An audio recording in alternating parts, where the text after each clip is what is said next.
I'm going to say good morning because we are recording this in the morning. I still got my morning voice on. Do you know what I mean? You're the first person that I've spoken to this morning, Simon. How are you Sounds very doing? nice to me. Sounds very nice to me. I'm very well, thank you. And how are you? I am good. I am good.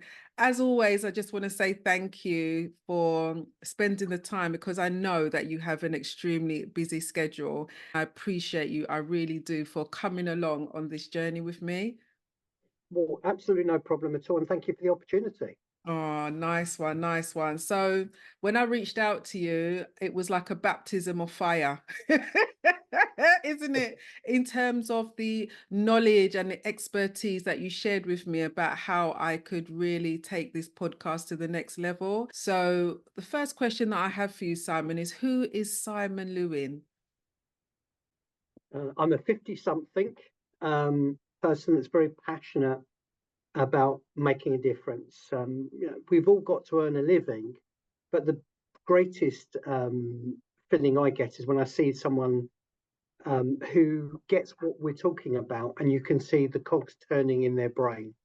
And a light comes on, they get very excited and want to implement what we discuss as quickly as possible. Mm. There's no feeling better than that when someone really gets what you're talking about. I think also the other thing is that there should be no reason why people have to reinvent the wheel. If someone has experienced it, why go through the trials and tribulations of pain and struggle when you can get help to be able to move your business idea forward? I love it because when we was having a conversation about my podcast, I felt as if you was like a helping hand, is that you was just unlocking ideas for me that I never ever thought about seriously. Like you are the real deal. You really are. So let's unpack your journey into what you're doing now. So let's talk about navigating success. Where did it all start for you? Well, many moons ago when I was 16, I started in retail and sales seemed to come naturally. I enjoyed it and it took me outside of my comfort zone because, believe it or not, I'm quite reserved in my personal life, where when it comes to sales and when it comes to engagement, it's just a different person because I have that passion. I did a science degree and I used that degree in combination with a job role in medical sales. I'd done that for quite a period of time. I had the opportunity of training people as well. That's again another passion that I've got is educating people in a way that's not boring, that's exciting, that's engaging. And one day I woke up thinking, I don't want to be doing this anymore. I don't want to be living out of a suitcase, traveling around either the UK or in Europe. I want to do something different. So I decided, well, what can I do to move my career on? With the knowledge I've got, what can I do? And an automatic consideration was maybe going into the NHS and doing some training about improvement, lean management, how to be better at doing things. And I had a lot of people who were um, helpful in that journey, consultants, doctors who helped me from their own private work in terms of setting up the business. But I learned very, very quickly that being a person on your own, as opposed to someone under the umbrella of a company, is very, very different. And you have no credentials when you start from square one. So within probably 3 weeks, I decided that's not going to work. What can I do with the skills I've got? What elements of retraining do I need to do? And what can I then do in order to help the SME community? So a lot of people have the ability to talk, but talking, understanding, communicating, being passionate about your product are very different things. So with the element of retraining, I started to do things in relation to business consultancy. I'd been involved as a non-executive director for a couple of businesses, so I was familiar with the business side of things. And I thought about what could be the greatest value to any business. So that's why I set up Inspirational Training Solutions. And the idea was to inspire people, to train people, and to provide them with solutions that would enable them to be better business people. And that's where the journey is. And that started back in 2011. Awesome. Since Awesome. then, I haven't looked back since. But I can say it's never easy. And I think Steve Jobs said if it was easy, everyone would be doing it. You have good times, you have bad times, but there are plenty of opportunities to glean information from people such as myself, either in a paid format or a non-paid funded format, and you should capitalize on that. It's not a weakness to have a mentor.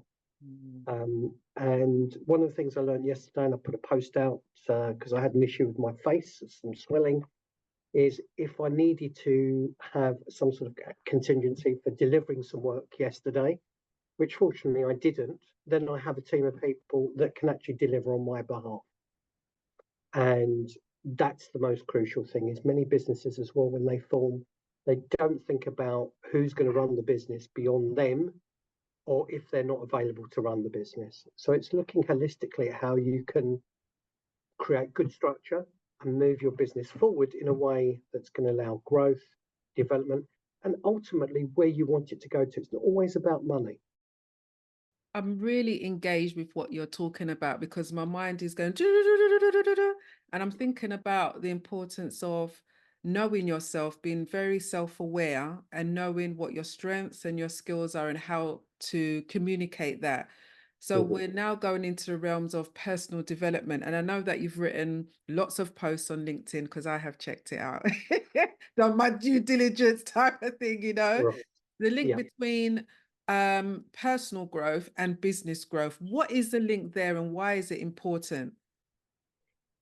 I would say the most significant thing for me is I learn something every day. The relationship I have with clients is bi-directional.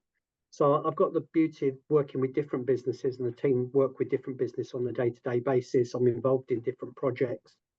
And what I can do is I can be a hub of that knowledge. It's stuff which I will learn about, but it's also stuff I can then show and share with other businesses. If you're not learning something new, you will become stale, you won't be adaptable, you won't be flexible to meet the particular needs. We saw that during COVID. I think the other thing is also showing an element of compassion. So many of the clients that I deal with, if they're going through difficult times, it's actually being there not just for the money, but how are things, the difficulties, etc., etc. And then that in itself actually makes the bond that you have with clients a lot better, because they want to work with you, because they don't necessarily see you as an external accountability partner in every sense of the word, but they actually see you as a friend who has their best interests at heart. It's so true when you was talking about compassion. And I think compassion for yourself and also for others is very important. And also when we're talking about resilience, do you know what I mean? Like the bedrock of dealing with the twists and the turns of life and business. So personal development, business success, and resilience, I think they're all very much interconnected. So what have you found is to be the key mindset for entrepreneurs throughout, your experience? I think the thing is, it's about having the passion. It's very easy to have a meeting with a client on a regular basis, but the way that clients can be distinguished is between what they've done and what they haven't done during that month period where you haven't seen them. And if there are clients that haven't moved on, the question I would ask them is, why haven't you moved on? Have you not got the right resources in place? Is it actually the right time for you to use our services? Because again, to me, it's not about taking people's money, it's being able to deliver a service which betters them and grows their business. Is it a case that the topics that we're talking about are too big? And do we need to hone down into some very basic things? And most often, the basic things actually form around restructuring. Structuring the business in a way where you start to work on your business rather than in it. So having people making appointments or using Calendly to actually get appointments in, qualifying the people that you're looking to work with. But there are too many businesses that are worried about taking the next step. And I don't ever want to be in a situation, we all have regrets, but people taking that leap of faith, it doesn't have to be a massive step, but just maybe altering the way that they charge clients. So they take deposits. So they're not funding the project that they're working on.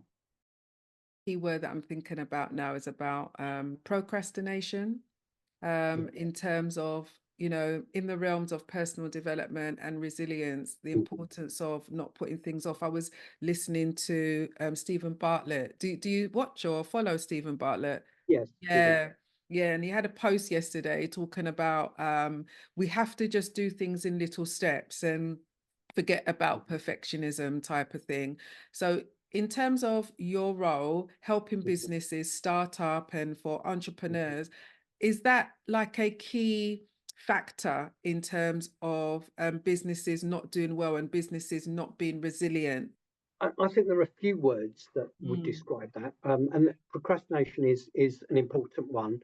But there are other words which I tend to not use, like the D word, discount, or the C word, cheap, because people don't necessarily, as a business, value their own worth. And then they start getting involved in a Dutch auction. Well, we'll do it at any price. And then you actually start subsidize, and it doesn't become economically viable to be able to offer that.